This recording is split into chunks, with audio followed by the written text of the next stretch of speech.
tardes a todos. Bienvenidos a este programa donde analizaremos el artículo de la esterilización forzosa en Perú titulado "Me abrieron la barriga cuando aún no estaba dormida".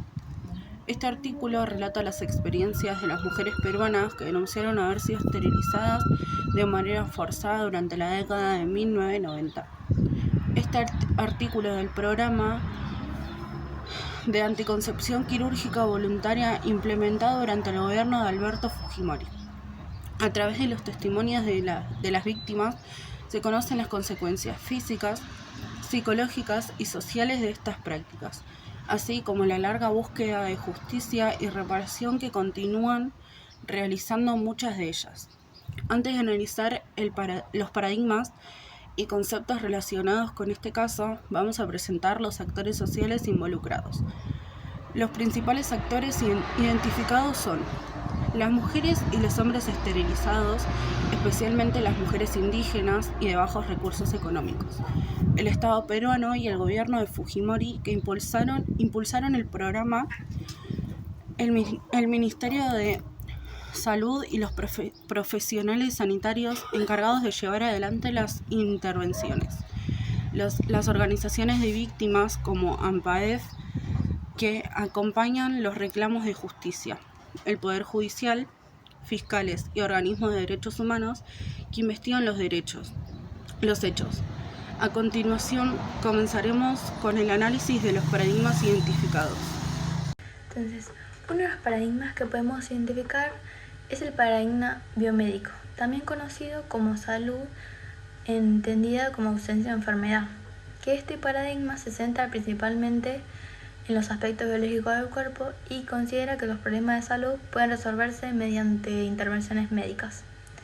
En el caso de las esterilizaciones forzadas, esta mirada aparece cuando el Estado y parte del sistema de salud intentan abordar un problema social complejo como la pobreza a través de una intervención quirúrgica.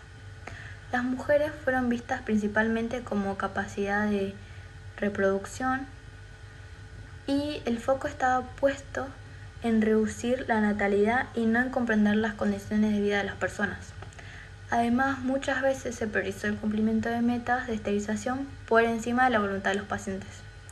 Los testimonios muestran que no fueron escuchados ni considerados sujetos de derechos, sino objetos sobre los cuales intervenir para alcanzar determinados resultados. Por eso podemos afirmar que predominó una visión reduccionista que dejó de lado aspectos fundamentales de la salud humana. También podemos reconocer el paradigma biopsicosocial. Este enfoque sostiene que la salud y la enfermedad no dependen únicamente de factores biológicos, sino también de aspectos psicológicos y sociales. Desde esta perspectiva, las consecuencias de las esterilizaciones no se limitan a la cirugía realizada. Muchas mujeres sufrieron dolores físicos permanentes, pero también angustia, depresión, sentimientos de humillación y pérdida de confianza. Además, varias enfrentaron conflictos familiares, discriminación y abandono por parte de su pareja. También es importante considerar que la mayoría de las víctimas pertenecían a sectores pobres, rurales e indígenas, por lo que las desigualdades sociales tuvieron un papel fundamental en lo ocurrido. El paradigma biopsicosocial permite comprender que la salud está profundamente relacionada con el contexto en el que viven las personas. Por eso ofrece una explicación mucho más amplia y completa que la mirada exclusivamente biomédica. El tercer paradigma que identificamos es el de capacidad de lucha.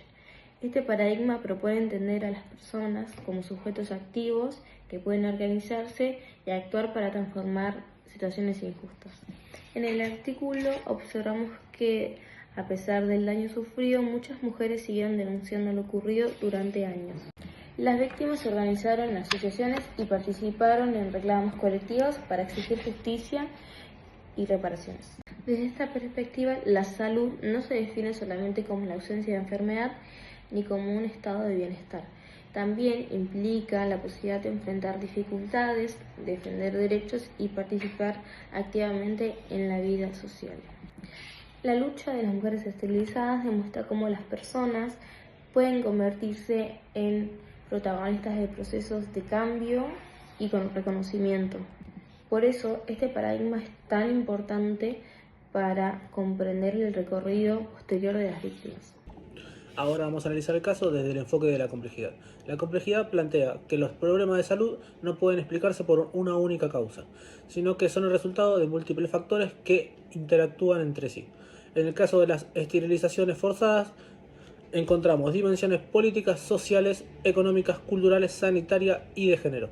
La dimensión política aparece porque se trata de una política impulsada por el Estado. La dimensión económica se relaciona con el hecho de que las principales afectadas fueron las mujeres de bajos recursos. La dimensión cultural está presente porque muchas víctimas pertenecían a comunidades indígenas y hablaban quechua. La dimensión sanitaria aparece porque las intervenciones fueron realizadas dentro del sistema de salud. Por otra parte, la dimensión de género resulta fundamental porque la mayoría de las víctimas fueron mujeres. Desde el paradigma de la complejidad comprendemos que ninguna de estas dimensiones por sí sola explica completamente lo ocurrido. Es necesario analizar cómo todas ellas se relacionan y se influyen mutuamente. Otro concepto que podemos relacionar con este caso es el de las significaciones del cuerpo.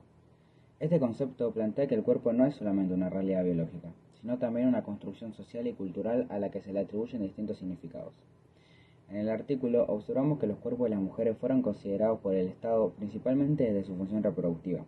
Las mujeres fueron reducidas a su capacidad de tener hijos y sus cuerpos fueron vistos como un medio para alcanzar objetivos demográficos y económicos, como la disminución de la pobreza mediante la reducción de la natalidad. Además, las expresiones utilizadas por algunos profesionales de la salud que afirmaban que las mujeres ya no iban a seguir pariendo como animales muestran una mirada deshumanizante y discriminatoria sobre sus cuerpos. Por el contrario, para las víctimas la esterilización significó la pérdida de la posibilidad de decidir sobre su propia reproducción y generó profundas consecuencias físicas, emocionales y familiares. Por eso, este caso evidencia que el cuerpo es también un espacio donde se ejercen relaciones de poder, se expresan desigualdades sociales y se disputan derechos fundamentales. Bueno, para finalizar, en este caso se ve una atención principalmente biomédica y reduccionista, donde las mujeres fueron consideradas principalmente desde su lado reproductivo. Prioridad era cumplir metas de esterilización, dejando de lado los derechos, las necesidades y las decisiones de las mujeres. Además, no existió una atención central a la persona, ya que muchas mujeres fueron engañadas o no recibieron la suficiente información para comprender el procedimiento, vulnerando sus derechos y su consentimiento. También estuvo ausente la clínica ampliada, ya que no tuvieron en cuenta las condiciones sociales, culturales ni emocionales de los pacientes, ni las consecuencias que las esterilizaciones tuvieron en sus vidas. A esto se le suma la falta de abordaje interdisciplinario, ya que no hubo acompañamiento ni social, ni psicológico, ni intelectual durante los procedimientos.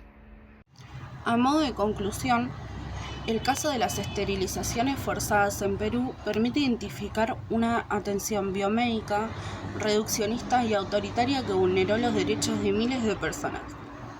A través del análisis de los paradigmas biomédicos, biopsicosocial y de la salud como capacidad de lucha, junto con el enfoque de la complejidad y las distintas formas de atención, podemos comprender mejor la magnitud de este problema. También aprendemos la importancia de promover sistemas de salud centrados en las personas, respetuosos de la diversidad cultural y comprometidos con los derechos humanos. Muchas gracias por acompañarnos y hasta el próximo programa.